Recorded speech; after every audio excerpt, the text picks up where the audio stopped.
Quiet on the set. Camera speed. Sound production. Roll sound. Rolling. Sound production. Take 2.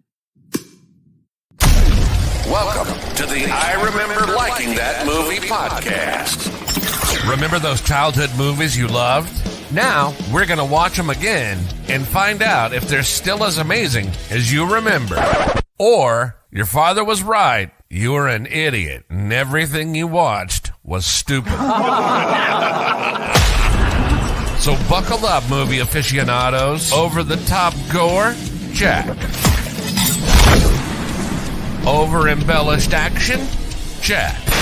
Gratuitous nudity? Double check.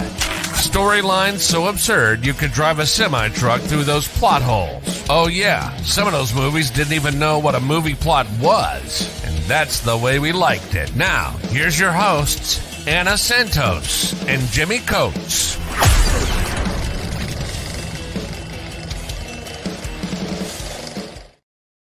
Okay.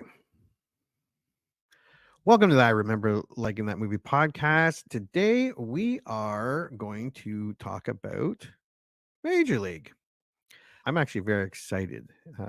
What do you remember about Major League from 1989? I remember this movie being fucking hilarious. That's what I remember. I remember loving this movie. I remember thinking it was so incredibly funny. And I remember kind of half falling in love with like half the actors. Yeah, it's stacked. Like, I mean, Tom Yeah. Berenger and Charlie Sheen and Corbin Bernsen are the three main guys, but you're like Rene Russo, James Gammon, Wesley Snipes, Dennis Haysbert, the insurance Yeah. State Farm salesman. guy. He's been in some other stuff. He's been in other things, whatever. And even Bob Uecker. And I remember Bob Uecker actually being funny. Oh God, yeah. And yeah, Didn't he play one of the announcers in this? he was the Yeah. radio guy. Yeah. One goddamn hit.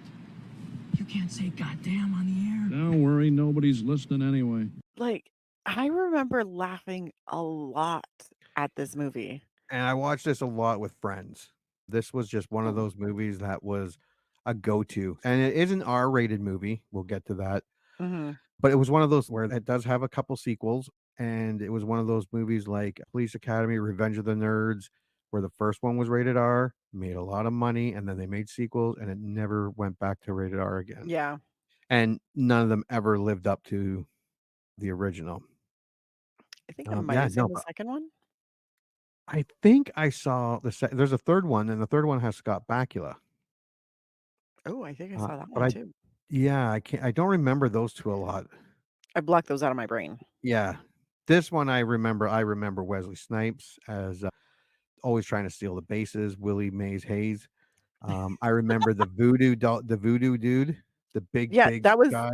Dennis Haysbert, wasn't it? He Yes, played. yeah. Yeah. And he had the snake, and he always like did the sacrifice before each game, and the taking the stuff off they made a poster of the owner that was trying to get rid of the team, and they took bits of her clothing off every time they went. Yeah, I saw this movie a lot back in the day. I have not seen it outside of the 90s. Same. I don't think I've seen it since the 90s. I watched it on TV a lot. It was one of those things. If I caught it on TV, I would sit there and start watching it wherever it Oh, was. 100%. Yeah. 100%. But I think that stopped pretty much, I think, like early to mid 90s. And I Yeah. didn't really see it. I would catch it kind of like as I was flipping through channels. I'd be like, oh, Major League, and keep going. But I never really stopped anything later than the 90s. Yeah. Yeah. No, I haven't seen this outside the 90s. Yeah. All right. Well, let's take a look at the box office. April 7th, 1989, with a budget of $11 million, it made about $40.8 million domestic and $75 million worldwide. So it made some money back in 1989. It did. Of note, Major League opened at number 1 with $8.8 million, beating out other opening movies, including The Dream Team. That's with Michael Keaton. I remember that being a good movie. Cyborg with Jean-Claude Van Damme, and Dead Calm. That was with who's the doctor guy from Jurassic Park? Sam Neill? Yes. Yes, I think. I might be wrong. The following weekend, it stayed in number 1 and only dropped 20%, then to number 2 the following weekend, then to number 3, and then number 4, 5, and 6, and finally falling out of the top 10 by week 11. So it stayed up there for quite a while. It did. That's impressive. Tail of the tape. There's the back of our VHS for those listening. Major League VHS. Actually, the first time I wasn't going to Blockbuster in '89. I wasn't going by myself, anyways. Yeah. But yeah, that looks kind of familiar though. The VHS. So came out '89. Is a comedy. It's rated R and has a pretty hefty runtime of 1 hour and 47 minutes for a comedy. Yeah. I never felt that being a problem back then. No, it never felt long. No. All right, taglines. When these 3 oddballs try to play hardball, the result is totally screwball. Fucking stupid. Who wrote that? Who wrote that? A comedy with bats and balls. I mean, Better than the first valid. one. See, if they had said a comedy with balls, perfect. Well, I think Caddyshack had that. Yeah. The new owner of the Cleveland Indians, former showgirl Rachel Phelps, Margaret Whitten, has a sweetheart deal to move the team to Miami, but to break the lease with the city of Cleveland, ticket sales have to plummet. So Phelps hires the most incompetent players available, including near-blind pitcher Rick Vaughn, Charlie Sheen. I forgot about that part. Yeah. And injury-prone catcher Jake Taylor, Tom Berenger. But her villainous tactics accidentally foster a can-do team spirit, turning the Indians to potential winners. Now, I'm not 100% sure. Oh, hold on. Here's the poster. Mm-hmm. The original poster is with these 3 oddballs to try to play hardball. The result totally screwball is up top. The hardball baseball is with the mohawk and the glasses, signifying Charlie Sheen's Wild Thing character. And then it has Tom Berenger, Charlie Sheen, and Corbin Bernsen, like baseball cards, Major League. I love the poster. The poster is great. The only thing I would probably take out That is the feathers. tagline. Oh, the And the feathers in the back? tagline, but the feathers on the back of the baseball. I know it's a nod to the name of the team, but that's a little racist. So Yeah, not 1989. no, it was still racist in 1989. Oh It's just yeah, actually, nobody I remember. cared. Yeah, actually, around that time they were still complaining. That That's people what, were yeah. People were still complaining, and they're still to this day doing the tomahawk chop.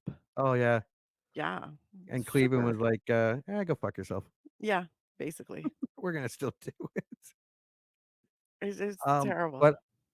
Although I would like to give a shout out to the Cleveland Indians because apparently during the 2021 season, face paint and headdresses were banned from the stadium I that remember they that played in. too. Yeah, Yeah. I have a feeling we're gonna see a lot of that. Oh, apparently the name has changed to Cleveland Guardians. Yes. I'm not that big into baseball. The Cleveland Indians were notoriously shitty. I Like this believe you. movie is not very far-fetched. All right, Rotten Tomatoes. 40 critic reviews come in at 83%. 50,000 audience reviews comes in at 84%. So 1% difference. So everyone seemed to like it. That's fucking impressive. Yeah. Critic consensus, Major League may be predictable and formulaic, but buoyed by the script's light, silly humor, not to mention the well-built sports action sequences and funny performances. Yeah, it really felt like you were watching a baseball game. Like they filled the crowd. Well, not the beginning. There was hardly anyone there in the crowd, Yeah. but it really felt like a baseball game going on. Like some movies you watch where it's like kind of the Feels more like a background. reality show. Yeah, it doesn't really the movie. It doesn't help the movie at all. But I remember this one, yeah, being quite good at doing that. Yeah, I All right, remember this so one having a lot of baseball, yeah, like actually on the field yeah, baseball. it's probably why it felt authentic and fun. All right, here are the good Rotten Tomatoes. The what are these ones called? The Fresh. Fresh. Fuck. You All okay right, you there, may buddy? start. Probably a good thing you do start. If you're looking for sophisticated wit, keep going. But Major League is pleasant, undemanding fun. Angie Arago, Empire Magazine original score 3 out of 5. And back then, when I first saw it, I was young. This movie was awesome. This Yeah. review is what I'm looking for. Mm-hmm. I'm not looking for sophisticated. I just want No. just pleasant, just non-thinking fun. Major League doesn't try too hard or aim too high, but it is pretty funny. Richard Corliss, Time Magazine, original score not available. Amazing. Major League holds up today not only as the rare sports themed comedy to balance goofiness and dynamic game atmospherics seamlessly, but also as a fleeting reminder of baseball's last remnants of participatory charm and gee whiz curveball worship. Brian Orndorff, DVDtalk.com, original score B+. For sheer crowd-pleasing fun, it belts one high into the left field bleachers. Variety staff, variety. Original score not available. Nicely played. Yeah. Ward hits a decent line drive with the wacky Major League, an inspired goofy time at the ballpark. Frank Oching, the worldjournal.com, original score 3 out of 5. The film is so loopy that it glides over its cliches and indulges in some, oh, for fuck's sakes, conjugal Congenial. movie baseball silliness. James, New York Times, original score not available. What's with the buck 50 words, Karen? Yeah. Predictable fuck you, Karen. ensemble. Fuck you, Karen. Predictable ensemble sports comedy, and one I like a whole lot more than I probably should. Scott Weinberg, efilmcritic.com, original score 4 out of 5. If you're looking for a sexy, funny baseball movie with depth of character and a thought-provoking examination of love, rent Bull Durham. But if you just want some good laughs, Major League should fill the bill.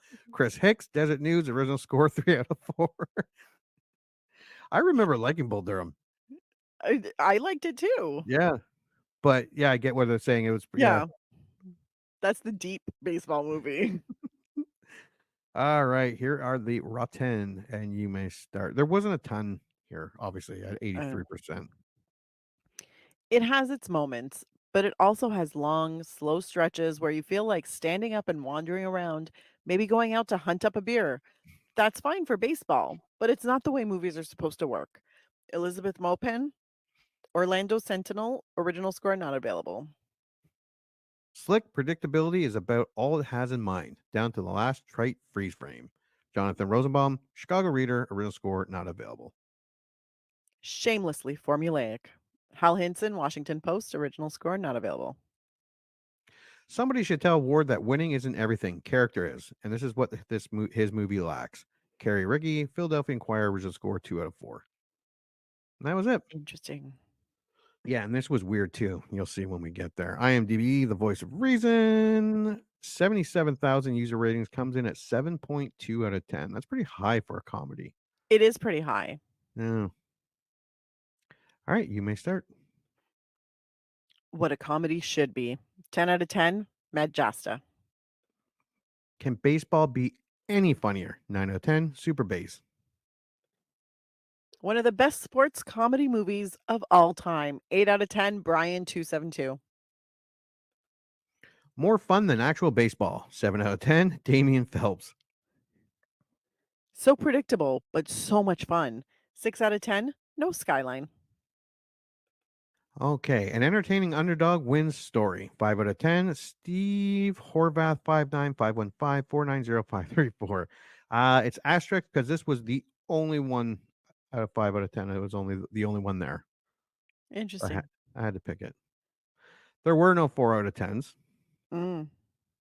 Oh, weirdly angry baseball movie. 3 out of 10, The Flaming Eagle. Yeah, again, the only one at 3 out of 10. Interesting. Way overrated. 2 out of 10, Le Galloway, 92845. There were only 2 to choose from out of this one. And no 1 out of 10s. That's pretty impressive. That is very impressive, actually. Yeah. Yeah. If you really think about it, especially for a comedy from like the late 80s, Yeah. it's impressive. Yeah. Yeah. I get my hopes up high. Yeah.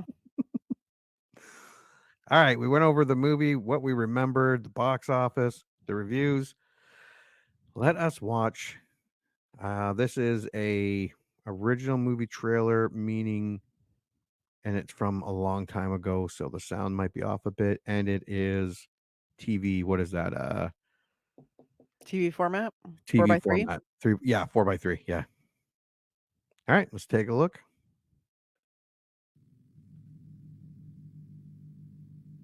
Harry Doyle here, welcoming all of you to another season of Indians baseball. Here's a list of the players we'll be inviting to camp. This guy here is dead. Cross him off then. We'd love for you to come to spring training for a shot at this year's club. By the way, you were with me last night. Who's this chick on top of me? We'd still like to take a look at you at our spring camp. Not sure I can make it by then. Who is that? Serrano. What's his religion? Voodoo. Hey! Willie Mays Hayes here. Play like Mays, and I run like Hayes. How you doing? What the hell league you been playing in? California Penal. Don't you have any proven major league talent? Now I want to put together a team that'll help us relocate to Miami. You want us to lose? We've been losing. What I want is for us to finish dead last. This year, the Cleveland Indians have a multi-talented team. The first offering just a bit outside. They're masters of the sacrifice. He's looking to sacrifice a live chicken. One whole chicken, just like you said. The double play. Excuse me. I have a much better body than she does. Big for me, she really does. And the pick-off. Every time we win, we peel a section.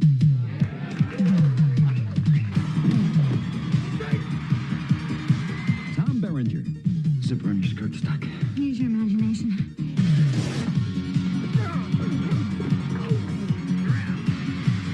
Charlie Sheen. These things make me look ridiculous. Seeing's the most important thing, son. I don't think it's that important.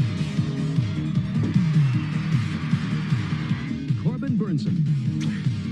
And Bob Euchre. Haywood swings and crushes one towards South America. Major League. That ball wouldn't have been out of a lot of parks. Name one. Yellowstone.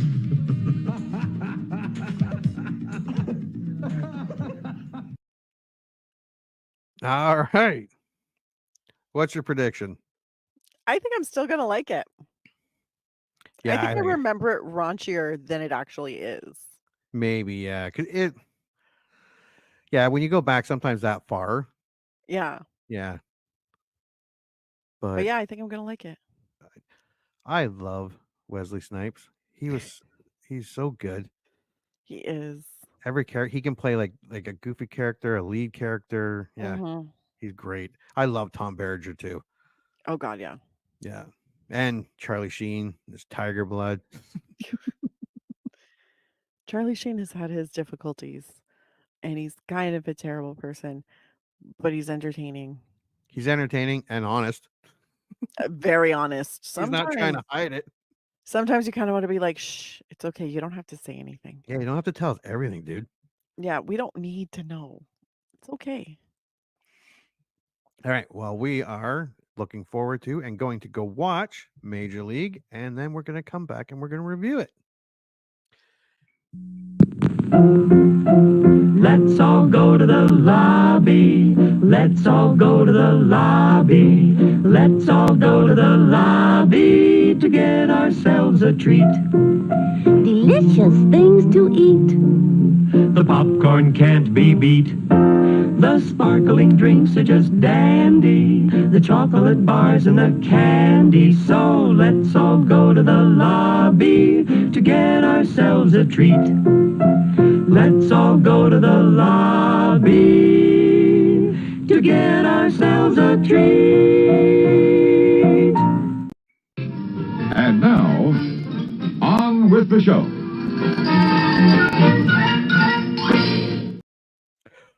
Ooh, wasn't that fun, kids? Nostalgia and cuss words and culturally insensitive languages that perpetuate stereotypes.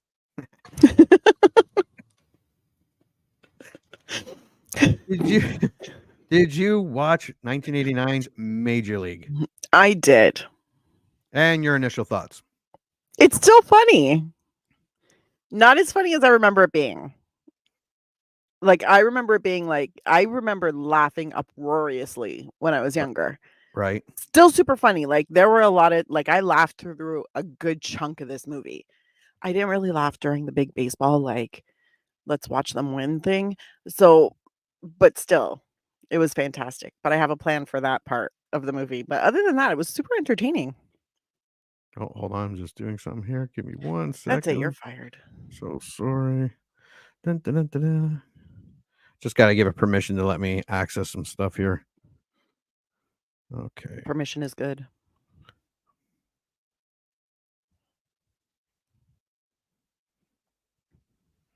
All right. Well, I'm waiting for that. Yeah. I had a lot of fun watching this. Yeah. The nostalgia was huge. It was funny. It was light.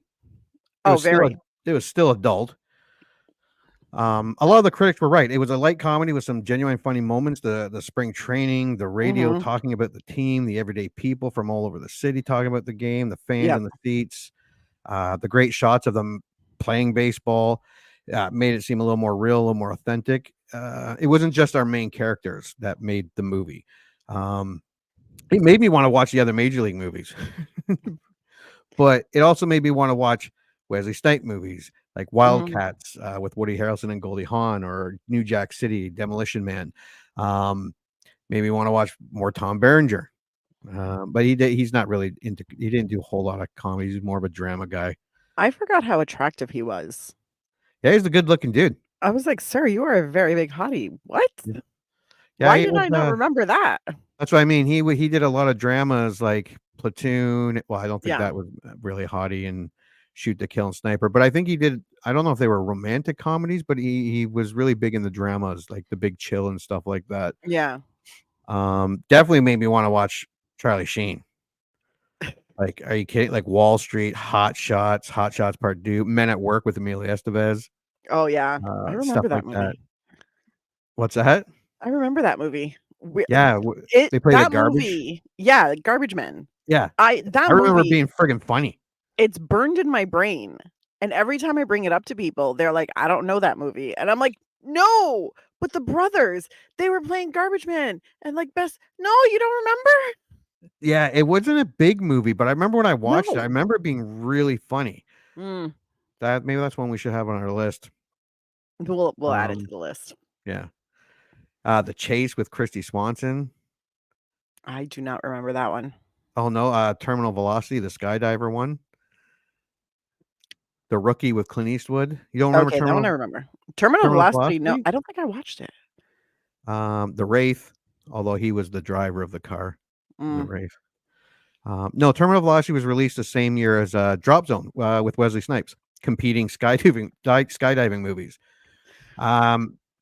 See, and I try to limit myself to one a year. I mean, what are you gonna do? Terminal Velocity had Charlie Sheen and James Gandolfini, but this Wesley Snipes one had Gary Busey, so I don't know.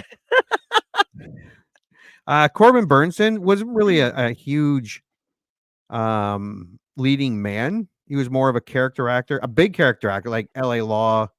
Yeah. He was like another Q on Star Trek. He did a movie with Ed O'Neill, Lou Diamond Phillips, the dad from Gremlins. The guy was Herman Munster. It was called I can't remember what it was called, but it was the guy who wrote and produced like Rush Hour and Stakeout, and he also created Grimm. I can't remember what it was called, but yeah, they were all good. But I have a thing here, like, because I was trying to find a movie where Corbin Bernsen was like the lead, but he never really he directed video ones. He was, but like in 1994, I have it here when he did Major League 2 and it came out. He was finishing up L.A. Law. He starred in a TV movie, I Know My Son Is Alive. Appeared in an episode of Love and War. Appeared in straight to video Final Mission, which is 3.4 out of 10 on IMDb. He appeared in Trigger Fast, A Brilliant Disguise, The New Age, Savage Land, Radioland Murders, The Soft Kill, Guns of Honor, an episode of The Nanny, another TV movie, Voices Within, Where Are My Children, and then kicking off 1995 with an episode of Heat of the Night and 9 other straight-to-video movies. Like, he did a lot, man. He's got like 100 50 or 60. He's truly a working actor. Yeah. Like that's something that a lot of people don't realize. Like he is like, no, give me more jobs. Like I'm just gonna keep working. Yeah. He's not one of the, as I like to call it, the artsy fartsy ones. No, he just likes to work. He just likes to work. He's like, straight to video movie. Sure, I'm down. Let's do this. Sounds like fun, and it pays. Yeah. Yeah, I got way off track there. But yeah, it was late. It was funny. It was nostalgic. I had fun watching Major League. I had a fun time. So did I. And you know what? It was not as still offensive, but it wasn't super offensive. Right.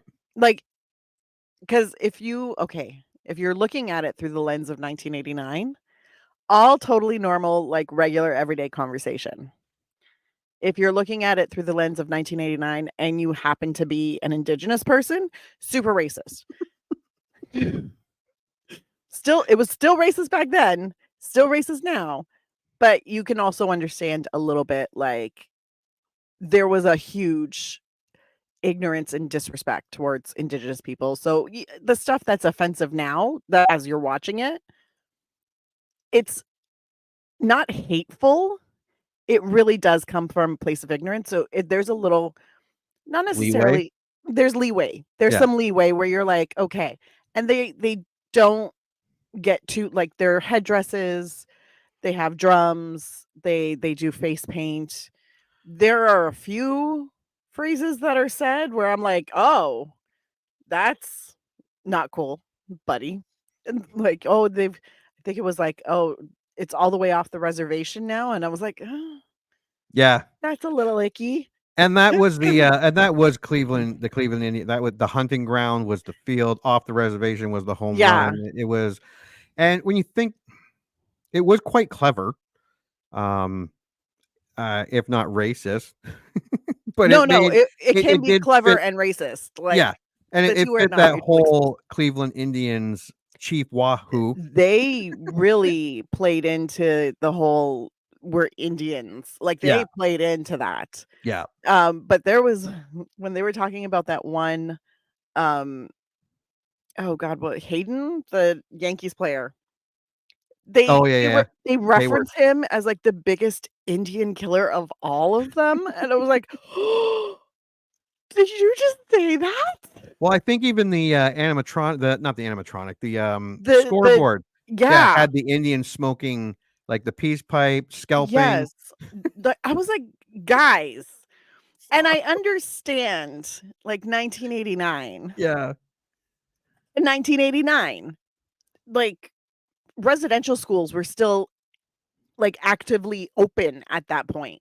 Yeah. We can understand we're slow on the path to being less ignorant, but it was just like bare minimum. Excuse me, when you're watching this movie, you just do a little drinking game.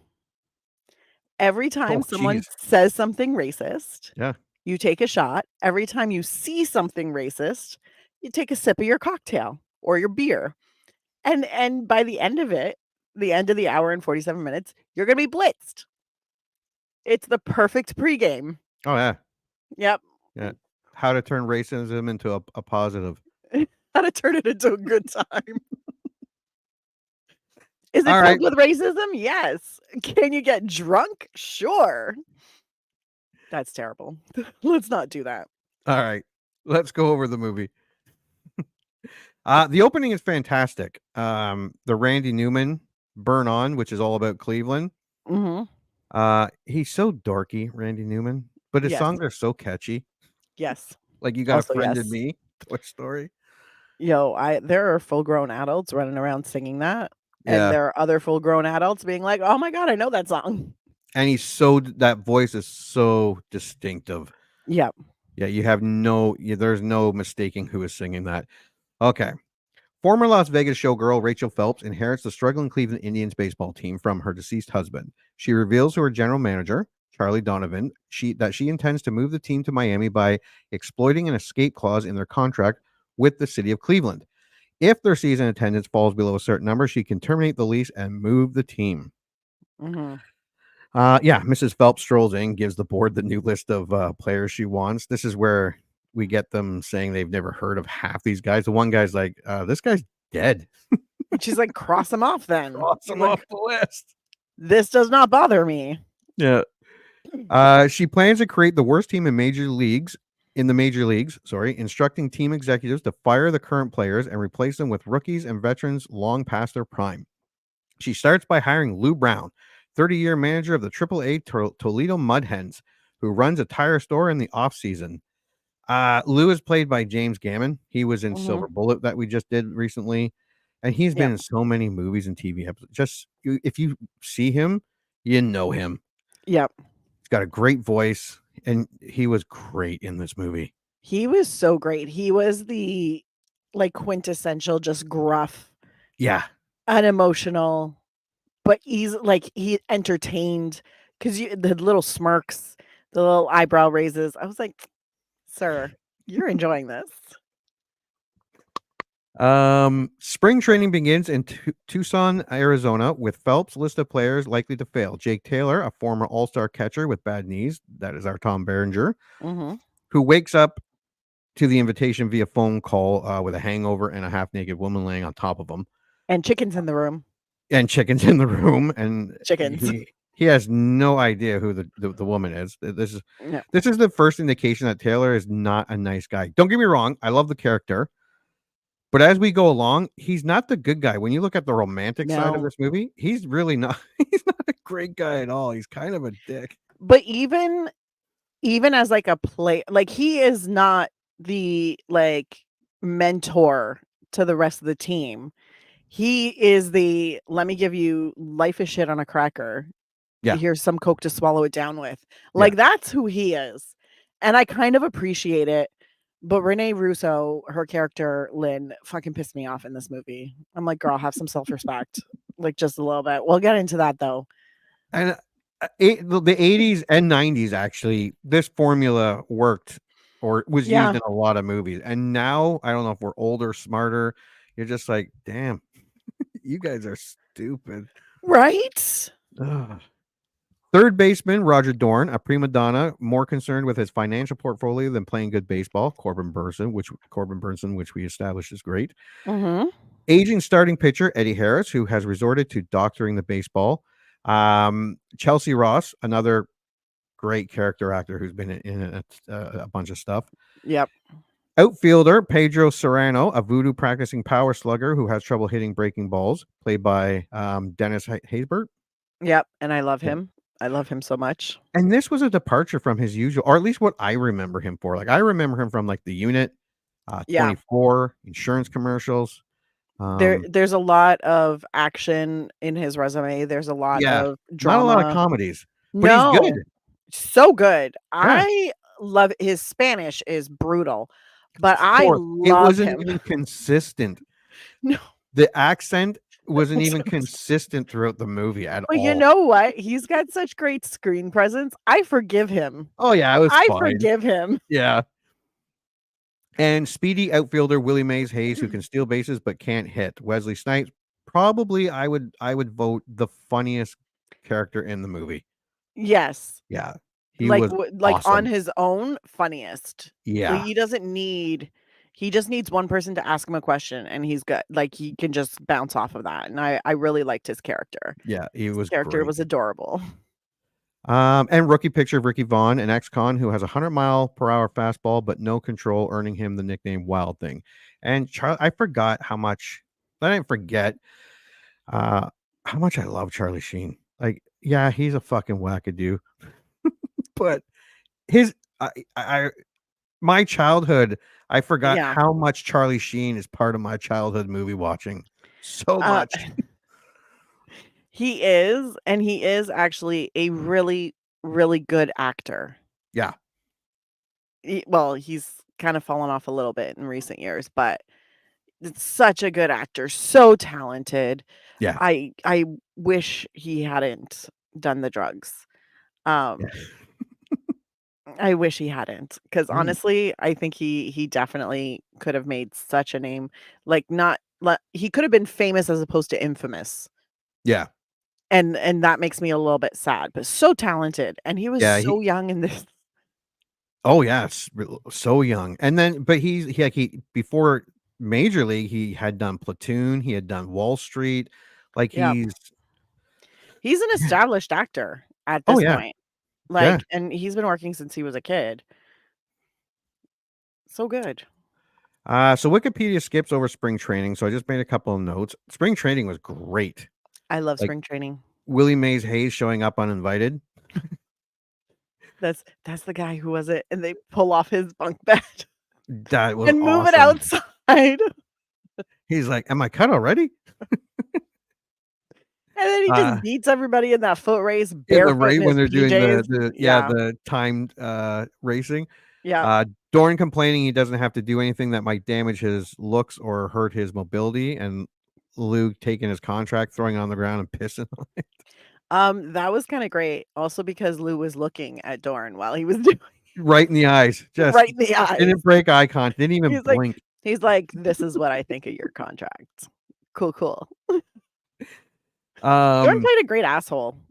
Like, Yeah. you know, it was like he wasn't overly aggressive.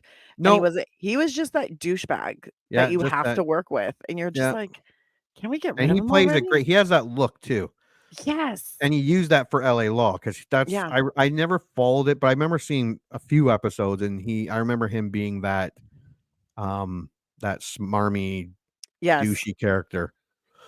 Serrano, the voodoo guy, and Eddie Harris at odds because Eddie is Christian, who also looks at Hustler magazine, and Serrano is practices voodoo. Yes. Dorn and Vaughn don't get along. We get the whole red car in the locker thing. After practice, all the players go back to the locker room, and if there's a red tag in their locker, that means they have to go see the manager and they're cut. Dorn also pranks Vaughn by putting the red tag on the Vaughn's locker. He loses his shit when he finds out and tackles Dorn, and they fight. As he should. Yeah. That is not a prank. No, that's being cruel. Yeah, that was kind of cruel. Yeah. We also get a few games. But we also are introduced to the league leader in home runs from the Yankees, Haywood, who was actually pretty funny. And he's actually a baseball player, but I think he is a pitcher in real life. But yeah, he was actually pretty funny. Harris, the older pitcher with the Vagisil and Crisco hidden all over his body. And if the umps are watching him, he'll swipe some snot from his nose. And Vaughn is like, "You pitched the ball with snot on it?" He's like, "Ew." And it's like, when you get to my age, you'll use anything. And he's like, I don't have an arm like you, kid. I don't think I want to do that. Thanks. I like that face where he was just like, "Ew." But when I had to rewind because he was like, "Oh, that's Crisco. This is Vagisil." I was like, "Did he just say Vagisil?" Yeah. Sir, that is not something you should put on your body. Why are you doing that? But yeah, the spring train, I like that part. It showed the players how they really sucked, and the people talking about the team and how unimpressed they are. I like the grounds crew. I think they're Japanese. I think so too. And they're always speaking, and it's subtitled. And they're always saying how shitty they are. Talking shit about the team. And this goes on for just over half an hour. Yeah, and weirdly, I wasn't watch more. Yeah, actually, by the end of the movie, I remember thinking to myself, this was definitely more of a sports movie than a comedy, which I am not mad about. No, but it was like they take the time to develop the characters, so you see little snippets of their lives. You see, who they are and how they made their choices, and all of this. Like even after the final day of training camp, I guess they go to the fancy restaurant with Tom. Is that in your thing? Right. Okay. Or no? No. Okay, so Taylor, Tom Berenger, takes Wild Thing and Willie Mays Hayes out to a fancy dinner, and he sees his ex-girlfriend out there, and he's all like, "Who's that guy?" Willie Mays Hayes is like, "I don't know. He's not wearing a name tag." It's like, what the? And he goes down and goes to talk to her, and then she gives him a wrong number because he will not leave her alone until he gives until she gives him her number. And thankfully, she used the tried and true chick trick, which is to give him the wrong number. The number to a business, although in later years, or more recent years to now, they actually have dedicated numbers where it's a recording that says you've been given a wrong number. This person who gave this number to you does not want to be spoken to. They don't want to talk to you. They don't want to be in contact with you. So don't. It was great. But then the men started to pick up on it. So we had to stop using it. Anyways. Yeah. So that whole thing happens. And that's how we're introduced to Lynn. Yeah. The ex-girlfriend. Now we're early on. The players struggle to come together as a team, with a feud developing between Dorn and Vaughn, but they win a few games under Brown and Taylor's leadership. They discover Vaughn has poor eyesight, and once fitted with glasses, he becomes a dominant pitcher. Yeah, Lou is about to send him to the minors, and he's like, even Clemens got sent to the minors, and I guess he's referring to the picture on the wall. He notices Vaughn squinting to see it. I love the first set of glasses he gets. Those fucking grandma glasses. They were. And Lou was like, the important thing is you can see. And Wesley Snipes says, it ain't that important. Well, I think Harris also says, oh, I used to have glasses just like that or something like that. Yeah. And I'm like, oh, dude. No, I'm sorry. Team morale and performance improve. So Phelps cancels several amenities, but they continue to build on their strengths. Yeah, she takes away their plane and replaces with that World War II fucking. Yeah, and then she takes away the plane and puts them on a bus. A bus. My favorite is the hot tub when Lou wants to soak and it's broken. He goes in completely naked. Yes. To confront Phelps. His ass is just. And she's like, do you want to get a towel? And he's like, we don't have any. Yeah. I'm too old to jump into a locker. Just stands out there with everything on display. And then they fix it with a motorboat, like a boat motor in the tub. Yeah, she also takes away hot water. Hot water. I was like, God damn, that's just becoming really, like, that's cruel at that point. Can you imagine you play an entire baseball game and then like just cold water, a cold shower? Yeah. Ew. Meanwhile, Taylor reconnects with his old girlfriend Lynn and tries to rekindle the relationship, even though she is engaged to be married. Yeah, and he doesn't come across as a great guy during these parts. No, like even in the library, like she's bringing up all these times he cheated on her, and he's not denying any, and he's not giving any real good excuse. There was no. He literally said, like at one point, he was like, "But don't you want someone who's wanted?" I'm like, I have a feeling she wants someone who's going to say no to the other people. That's just a vibe I'm getting. And he's like, the one girl said she had a better body than you. I had to prove her wrong. How does you getting naked with her prove her wrong? It doesn't. And I mean, you're kind of rooting for him, but he doesn't seem like he's a great catch. No, because if he came back, like you could tell after the meeting at the restaurant, we're like, okay, yeah, no, he fucked up. Like he royally fucked up. Because like he, I guess, cheated on her again, and then disappeared for 3 years to go play in the Mexican League. Yeah. And never contacted her again. So she moved on with her life. If he was repentant, if he was sorry, if he said something along the lines of, you know, I never should have cheated on you, because he never actually says that. He's kind of like, it happened. And right up until he went to play with the Indians, he was still banging Strange that he didn't even know who it was in the bed at the beginning of the movie. He's like, who's this chick? if that's how you want to live your life, that's how you live your life. That's cool. Yeah. Don't have a girlfriend or a significant other while you're randomly banging people whose names you don't know. That is where I draw the line. Yeah, he doesn't look like he's ready to settle down and have a family. He is definitely not thinking it's time to have some children and be a father. But he's also predicting that this may be his last year in baseball. So he's like, he's got to settle down now. Yeah, now he has to, because nobody's going to want him, because now he's old with busted knees. Apparently this is his mind, because as long as people wanted him, he should it was his duty, really, to sleep with everybody. So giving, so generous. Very giving. Yeah, giving STIs. Nearly 3/4 of the way through the season, the team is 60-61, far exceeding expectations, and fans have begun to fill the stands. Special shout out to the 3 fans, all decked out in the Indian gear. I'm sure it was triggering to young white women everywhere if they see it. And old white woman. This old white woman was like, oh God. But I never realized it back when I first saw it, and the 10 times after that. These were nerds, dorks, whatever, but that was their mom. that What, was with really? them. Yeah, would drive them, and like, because if you look at it, I it's the still 3 didn't clue into and that. just the old lady sitting with them, not saying anything, just sitting there, She was just their ride just their ride to because drive they them, don't have their driver's because license. they don't have a ride to and from because they probably live at home. And I'm looking at going, oh my god, that's one of their moms. God, I'm that like, just got that's awesome. sadder. That just got sadder. I feel for Oh. them. I feel for them. Yeah, but yeah, the arguing, and they're obviously Mhm. season ticket holders, and them doing the wave by themselves and their little arguments. That was pretty funny. Yes. At this point, Donovan, tired of Phelps' manipulation, reveals her scheme to Brown, who informs the team that she intends them to finish last so she can fire them all, then get better players after the move to Miami. Taylor decides the only thing left to do is win the whole fucking thing, to which the team agrees. This was cheesy.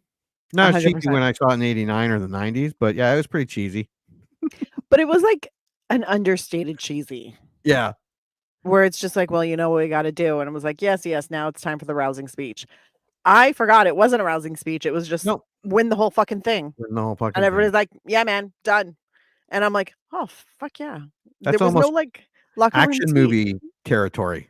Yes. Yeah, we gotta fucking kill them all to get out of here. That Yeah. was like, And then everybody's like, cool, cool, let's do it. yeah. I'm Well, like, what were you gonna good. do before that? Not win the whole thing. But we do get in between this a lot of great shots of them actually playing. Like, this Yes. movie did have great scenes of baseball. They made them all look like baseball players. Yeah. There was not one actor where you were like, you've obviously only learned to play the sport for this movie. Yeah. There was not one. No, it all looked really well done. Yeah. Yeah, and they even get a TV commercial, the American Express TV commercial. That was pretty funny. Everybody sucked in that commercial except Yeah, for it was Willie fun. Mays Hayes. Except for Willie Mays Hayes, who slides in there. So animated, so charismatic. And when back at the spring training, like when he goes to slide into second, he doesn't even make it to the base, and the guy's like waving him in, giving them the finger. And the coach Lou is like, every time you miss the fucking ball, you owe me 20 push-ups. And they're playing the actual game, and he misses the ball, drops his bat, drops to the ground, starts doing push-ups. Everyone's looking at him like, what the fuck are you doing? The Indians climb in the standings until they are tied with the New York Yankees for first place in the American League East Division on the final day of the season, requiring a one-game playoff to determine division champion and a bid to the ALCS. Watching the team celebration on television, Dorn's wife Susan sees him in an amorous embrace with another woman. In revenge, she sleeps with Vaughn, who is unaware of who she is, and informs Dorn just before he leaves for the ballpark the next morning. That was funny. Like, she says hello to Jake as she's leaving. Fucking amazing. Because I was You like, go- I see, because you get introduced to Suzanne beforehand when Taylor goes to Dorn's house to warn him about throwing plays. And he's like, if you fuck up a play again, I'm going to fuck you up. Yeah. Yeah. It's more like, I'm going to cut off your balls Yeah. and shove them down your throat. And I was like, valid. I'd be pissed too. And so Suzanne answers the door, very like 1980s mousy housewife. Oh, hi. Oh, hi, Making Jake. coffee. How are you? Coffee on a big silver tray, like matching china. I was like, oh, okay. Then she shows up in the bar in that hot red dress. Yeah. Her hair pulled back. I did not recognize her. No. 'Cause I was like, No, she looked completely different. Who's the hottie? And then after she fucks Vaughn, she's getting dressed and her hair is loose. And I'm like, oh, that's Suzanne. And we had that discussion about the hair a couple of movies in the 80s where it was to put it straight back that way. That was a huge. Yeah, the very like slicked back. Yeah. No flyaways, no looseness, no nothing. Was so hip, and it was definitely a hallmark of the sexy look. Yeah. So anytime an actress or a character needed to be sexy, usually their hair was pulled back very tightly. So I was like, yeah, sexy lady. And also her body was nuts. You could kind of see that when she was like answering the door. Yeah, Because she had she that looked big sweater on and stuff, but you're like, Yeah. yeah. But I was like, she's slim, she's suburban mom. She Oh, when goes she had to that like dress thing. on, you're like, yeah, But she when she works put that out. dress on, I was like, God damn, What's woman. that 80s workout thing that was just fucking huge? Not The Richard 20-minute Simmons, workout? the 20-minute workout with the Dude, girls they with brought it the back. leg warmers and stuff. Leg warmers, leotard. Neon. And two of her friends And who 2 are of her also friends. wearing I leg watched warmers it. and leotards. I didn't Yeah, exercise when I watched it, but I I remember exercised watching it. to it because it was the 80s. Then they canceled that. Then they remade it. Like they've re-released it. So now Oh, did they? it's new people, but still 3 women and sometimes there are leotards I'm pretty sure and if you went leg to warmers. YouTube and typed in 20-minute workout 80s, there's some Oh, old videos on there. 100%. Oh, that is, 100%. But yeah, and no, I it's like, go ahead. no, I was just gonna say like that, like when I saw it, I was like, girl, you've been going to the Jane Fonda studio. I can see this. You've been jazzercising it up. Her body is nuts. Yeah. And then you have Vaughn looking at Taylor. I swear to God, I didn't know. And he didn't. Why would he know? He's not friends with Dorn. No. He's never been over to his house. But I gotta say, Suzanne impressed me. She's like, oh, I see you fucking around on me. Cool. I'm about to kick you in the nuts. We also see Lynn, Renee Russo's character in the Mm. stands before this, watching the game that ties with the Yankees, and Taylor running out to the parking lot, and he needs a car, and because his is on the other side of the stadium, the security's like, take the pit car. He's driving around that big golf cart shaped like a baseball. That was super cute. I was like, how do I get one of those? In the playoff game, the Yankees take a 2-0 lead, but the Indians tie the game. Okay, so by now the stands are packed. Mhm. Vaughn doesn't get the start because he has a losing record against the Yankees. Which they show us in this movie. Like every time he goes against Haywood, he always pitches him a pitch that Haywood hits out of the park. Oh yeah, Like embarrassingly far. Like yeah. What do you say? Like, oh, that one's on its way to South America. yeah. Yeah. And what is amazing about this, like for an hour and 20 minutes, if not a little sooner, the movie stops and we get the final game. Mm. So they set aside 25 minutes, well, minus credits, for the final game, and it is very well done. Like the So well crowd, the done. baseball action, the comedy, the close calls, it didn't feel dragged at all. Yeah. Serrano wanting a live chicken to sacrifice before the game, so they get him a bucket of KFC. Hey, there was a whole chicken in that bucket. That's There was what a whole Taylor said. It's a chicken. whole chicken. Excuse me. And then when they start losing, I can't remember who says it, but someone's like, "We should have got him a live chicken." It might have been Willie Mays Hayes. Yeah, it might. Yeah, I just probably. like saying his name. They're down 2-0. Serrano gets the home run by telling Majobu to go fuck himself. Yes. They tie it up, and I wasn't as in tune as I was this time, but Harris, the older pitcher, he pitched a Yeah. great game. He did. He Like, pitched a really great game. I remember not liking him as a kid, but because he wasn't Wild Thing. He wasn't Yeah. He Vaughn. wasn't cool. And he was always fighting with Serrano. Yes. And now So his character has a lot more depth now that I'm older watching it. And yeah, you're seeing the old dude at the end of his career. Yeah. He knows he hasn't got much left. Still trying to push it and stay in it for as long as he can. You feel for him now. Yeah. I still love when Lou is like, bring in Vaughn, and the Wild Thing music starts. Yes. That was awesome. And they And played everyone- like almost the entire song. Yeah, then the crowd sings the entire thing. Yeah. I was like, damn, people. Yeah, and Phelps, the owner, is like, I hate this fucking song. Also, her ashtray is a Oh. little pink ashtray with like little pink metal like palm trees. It's super cute, and she makes a butler hold it. I just want to point that out because I was like, you know what, for a super evil villain, like you're kind of styling. I enjoy this. Then Dorn runs to the mound, looking like he's gonna kill him because he slept with Mm. his wife. Taylor's like, shit. But he tells him to strike this motherfucker out. Again, a little Yes. corny. a little corny. We were but all totally expecting a redeemed in a punch. few. Yeah. Yeah. Yeah. When he at the end of the game when he punches him in the face. That was amazing. But you So expect a punch. Instead, he for some reason all of a sudden Dorn is like, I'm a part of this team. We're like, hey, thanks for showing up, buddy. Nice of you to be here. yeah. So he strikes him out. Mm-hmm. I love the ball counter, 96 miles per hour, 97, 101. Yep. Willie Mays Hayes gets on base. I Yes. love the stealing. It was actually intense. Like I knew he made it, but Well, I'm still yeah. sitting there worried like he's gonna get fucking picked off. Well, because they do it so well. And this is something who was it that David Ward. Yeah. Thank you, director David Ward. He directs this part like a real, like he's amping up the intensity and the suspense. He wants you to care. Because he's And it turned makes this part sense. into a drama, like an actual Yes. yeah. And so you get close-ups of the pitcher and the looking to the side. And you get Willie Mays Hayes in his like squat where he's like shuffling and you're just like, oh, you're too far. You're too far. Go back. Yeah.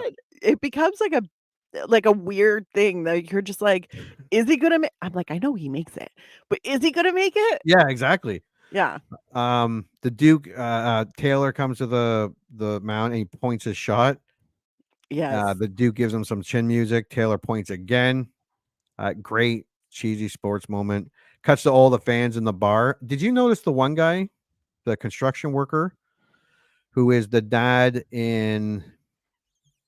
he plays the janitor in Scrubs, and he plays I didn't notice him. and he plays the dad in the girl who played the mom in Everybody Loves Raymond did another show after that lasted like 8 or 9 seasons. Yeah. And the janitor from Scrubs was the dad in that one. Oh. That was that guy. He played one of the guys in the bar. And then he fucking bunts it. Slow-mo, the Yankee player's like, shit. Taylor looking like he blows out his knees as he's running to Which first he base. probably is. Like he's yeah. like, this is a career-ending run, but this is the only way it's gonna happen. Yeah. And Willie Mays Hayes rounds third, heading home. Hold on, let me check Wikipedia. Yeah, in the bottom of the 9th, Hayes scores a run that wins the Indians division as the team celebrates. Yeah. Dorn finds Vaughn, punches him, then embraces him. Taylor sees Lynn, who no longer is wearing her engagement ring. She joins him in the celebration. And we'll back up because when he followed her with that baseball, is that when they have sex? Yes. Yeah. That's when they have sex at her apartment. Right. And she's all, I'm like, you know what? For someone who is so and he pissy, just played 9 innings. Yeah, and he's sweaty and gross, first of all. He didn't even make Second him of all, shower. you complained about him cheating on you constantly, so now you're going to cheat on your fiance? Yeah. Real Yeah, nice. The Real romantic nice. part of this movie wasn't great. Not well No, thought through. honestly, I was like, it would have been better if, in trying to reconnect with Lynn, he met someone new. Yeah. And they had a thing. I'm like, I would have preferred that. Or Lynn just doesn't show up at the end without her ring on. Because I was like, wow, you really don't have any self-respect. You're so, mind you, her fiance was a dick. Yeah, he was a douche too. Like she didn't really have a choice. It was either douche number 1 or douche number 2. They could have had Tom Berenger's character earn it, like do a little more. Right? Something. Yeah. Be sorry. Make it up to her. He didn't even apologize. He didn't even apologize. He was just like, whoop. I like, stuck my dick in someone else while we were together. Aren't I adorable? I'm like, are you fucking kidding me? So but this is also a epidemic. This is an epidemic in movies from the 80s and the 90s. Apparently, in order to have the happy romantic ending, women very rarely had any kind of self-respect. They were just like, I'm going to let myself continually be embarrassed. And I'm going to use love as the excuse for why I'm letting myself be emotionally abused. And then everybody was like, oh my God, that's so beautiful. No, it's not. It was an easier time, people. If you were a dude. If you were a dude, yeah. But this is why so many men are so cranky now. Like, Yeah. this is why the red pill thing is happening, because in the Speaking 80s of and women. 90s, we were constantly being told, you don't have to have standards as long as you have a man. Now we're like, fuck the man, get a cat, get a vibrator, you're fine. Anyways, back to Major League. And that is our movie. And Anna's rant. My rant about how women in the movies in the 80s and probably early to mid 90s, no self-respect. And it angers me every single fucking time. So I forgot to take a picture of the whatchamacallit, the our YouTube scores. Oh. So I will have to just say them. So for those listening, you can subscribe to our YouTube channel and rate this and other movies as Buy It, Rent It, Stream It, or Skip It. So we had Buy It, funniest sports movie ever, came in at 8%. Oh. Rent It, 80s classic comedy, came in at 8%. Oh. Stream It, make your dad smile, 85%.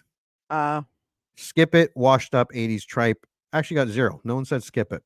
Oh, that's encouraging. Yeah. Yeah. All right. So what is your score? My score is Buy It. Because you bought it? Because I bought it. That's why I tell people to buy it. Well, no, actually, I bought it at a discount. I'd like to point that out. Because to rent it was $4.99, to buy it was $6.99. And I had a gut feeling, and I was like, you know what? I think this is a buy. So I bought it. If it was $16.99, I'd be like, go fuck yourself. I'm not paying $16.99 for Major League. So I bought it at $6.99. I am not mad about it. I would have even gone up to like $9.99. Totally reasonable. I'm like, yeah, I'd totally buy it for that. It was funny. It was a great sports movie. Like, really, really great sports movie. So if you like a sports movie, if you like something funny, if you are fairly tolerant of how racist the 80s were. Look, if you get super angry about anything that's racist from the past, don't watch this movie. It's going to make you like enraged. But if you can look at it and say that was definitely the 80s, like this is a product of its time. Yeah. And you can still enjoy the movie, it's fucking worth the buy. It was funny, it was entertaining, it was light, it wasn't overly involved, there was no mystery, there was no crazy, like it was just really, it's a straightforward, funny, mildly inappropriate movie. Yeah. It's a good time. So why not have it in your arsenal? Because the next time you've had a really hard week at work, this is the perfect movie to put on while you're eating your Chinese food and just chill and laugh a little bit and maybe have a drinking game for every time something racist comes up. What's your score? Well, just for retrospective, 8% of people said buy this one, 17% said to buy Tank Girl, and 33% said to buy Batman and Robin. So what the fuck are you people thinking? Are you fucking kidding me? My score. Well, for those listings, and if you remember watching this back in 89 or the 90s and haven't seen it since, but liked it then, have no worry. This is a fun movie. This is a well-shot, well-paced, well-acted film. The city is alive with character and characters. The action scenes are fantastic. The variety of the team's jerseys and different parks, plane rides / bus rides, feel like you followed them through the season, if only in an hour and 45 minutes. But by the time we get to the one-game playoff to break the tie, it feels earned, and you're actually sitting there feeling the anticipation. The writing is tight. The jokes are well spaced amongst the cast. No one is hogging the spotlight, although I did give the edge to Wesley Snipes for being the funniest of a lot of funny characters. The nostalgia is huge. So huge. And while some might not find it as hilarious as it was in 89, going back is part of the charm of this movie. It is light, well-made comedy from the 80s, and even with a few errors, i.e. little racism here and there, in the end, it hits a home run, and that's what counts. I say buy it. I could easily watch this again. Oh, yeah. Like if a couple friends came over and said, let's watch Major League, just after I've just watched it now, like next weekend coming up, I could easily watch it, rewatch it. Oh, 100%. I'd probably recommend, I'd be like, yo, have you watched Major League recently? Do you Yeah. wanna? Like, Yeah. I would totally watch it again. Yeah. Also, I don't know if this is in your trivia thing, but yesterday we lost a baseball legend, Willie Mays. Yeah. It's not in the trivia thing, but yeah, Yeah. I did hear that. Yeah. So I just wanted to give a little shout out to Willie Mays He was in in his honor of 90s. Willie Mays Hayes in this movie. And I was like, it was so like when I heard Willie Mays died, I was like, weird that that happened the week that we're doing Major League with the character Willie Mays Hayes. And I was like, that's weird. That's weird cosmic shit. But Yeah. so And if yeah, I anyone, just yeah, and wanted if to anyone's like into baseball, they probably know, like, or somewhat into baseball. Dude had an impressive career. Oh my God, his stats are phenomenal. I'm not even that into baseball, but I know Willie Mays. Yeah. Legend. So shout out Yeah. to Willie Mays. Oh yeah, I wrote this down before we get into trivia here. I was looking, I didn't know if you knew this. I was looking for something on Amazon, and it throws up Mhm. things you might like. I saw Hercules, the Kevin Sorbo Yes. complete series. I'm like, I could watch that again. And then Xena was there. I'm like, I could probably watch Xena again too. Did you know that Young Hercules was Ryan Gosling? Yes, I used to watch Oh, Young okay. Hercules. Oh, I never watched Young Hercules. I watched Young Hercules, I watched Hercules, and then I watched Xena Warrior Princess. I will rewatch Young Hercules. I will rewatch Xena Warrior Princess. Kevin Sorbo can go fuck himself. I'm never giving him any of my money or any of my time ever again. What He's a Kevin Sorbo do? misogynistic, ultra conservative, Oh, like, let's take the rights away from everybody, like anti-immigration, like he's terrible. but he's Hercules. Terrible. Also, he's not that good looking. Okay. We're just like everybody was like, ooh, Hercules. Ryan Gosling, even as a skinny teenager, was a better Hercules. Yeah, I said it. Poor Kevin Sorbo. Fuck you, Kevin Sorbo. Fuck you. All right, Major League trivia. All right, you can start. These are just nothing horrible or anything like that, like showgirls. This is just some fun trivia. David S. Ward is actually a lifelong Cleveland Indians fan. His inspiration for creating the movie was simply because he thought it would be the only way he would ever see the Indians actually win anything. Does that mean I need to write a movie about the Maple Leafs? Probably. Yeah. When director David S. Ward asked Bob Uecker to play Harry Doyle in the film, Ward had chosen Uecker because of his acting work in Miller Lite ads and on the sitcom Mr. Belvedere in 1985. It wasn't until Ward met Uecker did he learn that Uecker had been for nearly 20 years the radio broadcaster for the Milwaukee Brewers. Oh, that's so interesting. Yeah. According to David S. Ward, Wesley Snipes was not a very skilled baseball player in real life, never having played much of it before. Ward said Snipes was so awful at throwing a baseball that they did not have any scenes of him throwing a ball. Oh my God, that's right. He Never saw him throw a ball. He caught them. Caught them. Never threw it. Oh. Real life relief pitcher Mitch Williams with the Chicago Cubs at the time of the film's release was inspired to model himself after Rick Vaughn's character. He began to wear the number 99 and had Wild Thing played when entering games, shortly earning the nickname Wild Thing. In addition, the modern day tradition of relief pitchers, mainly closers, having their own intro songs was largely inspired by this film. Would you look at that? This movie making baseball history. Yeah. For many of the wide crowd scenes of the climactic playoff game, there were over 20,000 extras in the stands. When the team first ran onto the field with the crowd roaring, Dennis Haysbert admitted to being emotionally overwhelmed by the experience. Former major leaguer and technical advisor Steve Yeager noticed Haysbert's reaction and said to him, "That's what it's like 162 times a year." Yeah, Man, that'd that's be fucking cool. cool. In the scenes where Jake invades Lynn's party, one of the guests asks how much Jake makes in the majors. He replies, "I make the league minimum." At the time, 1989, the MLB salary minimum was $68,000. Average household income in 1990 was roughly $30,000. That hasn't changed much. So Mm, he was making a very respectable double the average household income at the time. that is very respectable. Charlie Sheen was a high school pitcher who was offered a baseball scholarship to the University of Kansas. In the movie, he threw a 101 mile per hour fastball, but in reality, Sheen could only throw in the high 80s. This made it easier to simulate the fastball on film. I had no idea. Charlie Sheen admitted to Sports Illustrated that he took steroids Jesus. to prepare for his role. He believed the steroids he took caused him to increase his fastball to 85 miles per hour. That tiger-blooded fool.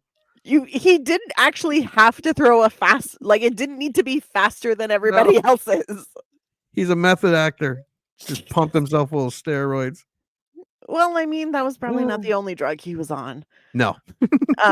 Fans pushed to have Charlie Sheen appear in his Rick Wild Thing Vaughn persona to throw out a ceremonial first pitch at a 2016 World Series game played in Cleveland. Sheen said he was receptive to doing it, but Major League Baseball and the Indians had already decided on others to do it. Oh man, that would have been so cool. That would have been cool. Maybe unpredictable, but that would have been so fucking wild. Harry Doyle's line, "just a bit outside," which became one of the film's more memorable and imitated catchphrases, wasn't in the script. Bob Uecker improvised the line and several others under initial encouragement from David S. Ward. Most of the filming was done during the summer of 1988, which was one of the hottest summers on record in Milwaukee. This is easily apparent in the final playoff game, where most of the players are wearing long sleeves and jackets to indicate a cool fall night, whereas almost all of the fans in the stands are wearing short sleeve shirts and shorts. That's true. I didn't know. I didn't put the two together either. Yeah. But as soon as I read that, I'm like, yeah, they were all wearing shirts and shorts. Many tricks were used to make the actors seem like they were as good as their characters.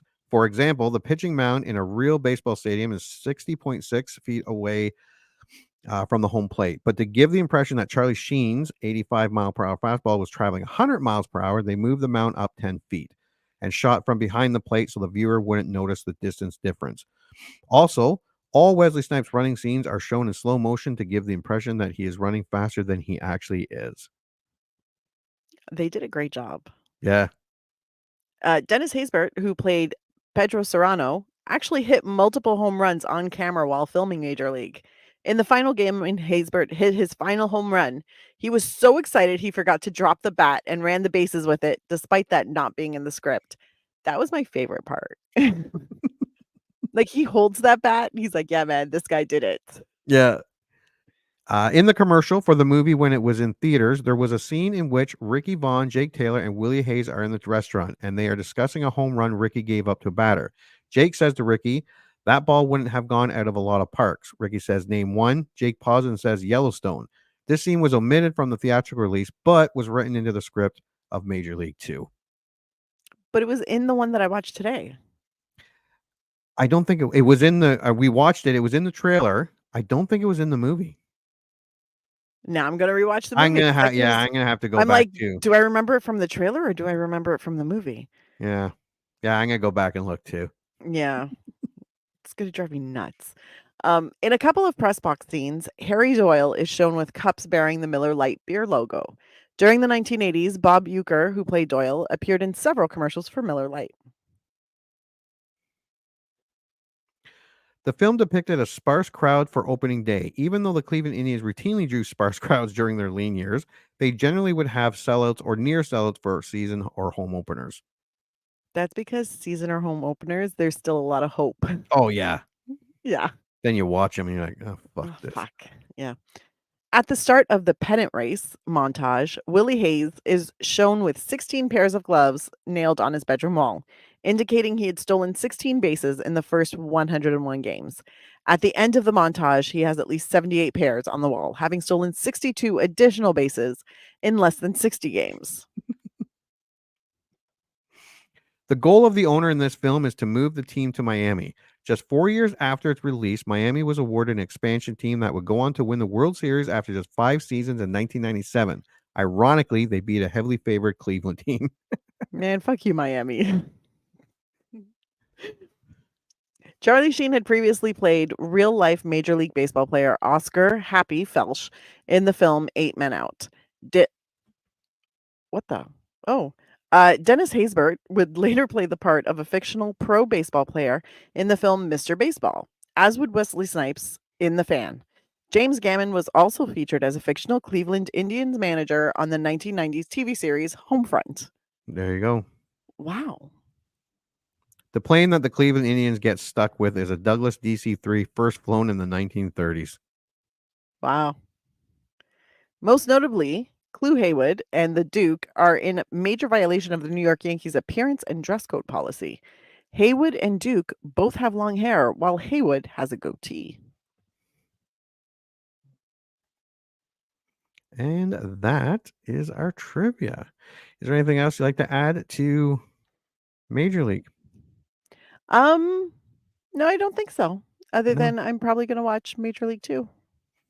Yeah, I still want to see. I don't think I've seen number 3, so I'm kind of curious about that too. Yeah, I definitely have not seen number 3. I'm iffy about whether or not I've seen number 2 because Scott Bakula in a baseball uniform sounds very familiar. So I feel don't like remember 2 at all. Me neither. But everyone's in it except for Wesley Snipes. They had to replace him with someone else to play Willie Mays Hayes. But everyone else is back in it. That's nice. I like it when they all come back. All right. Well, thanks for going back to 1989 to watch Major League.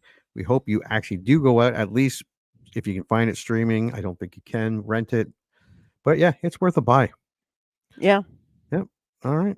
Well, until the next movie we remember liking. And now, folks, it's time to say goodnight. We sincerely appreciate your patronage and hope we've succeeded in bringing you an enjoyable evening of entertainment. Please drive home carefully and come back again soon. Good night.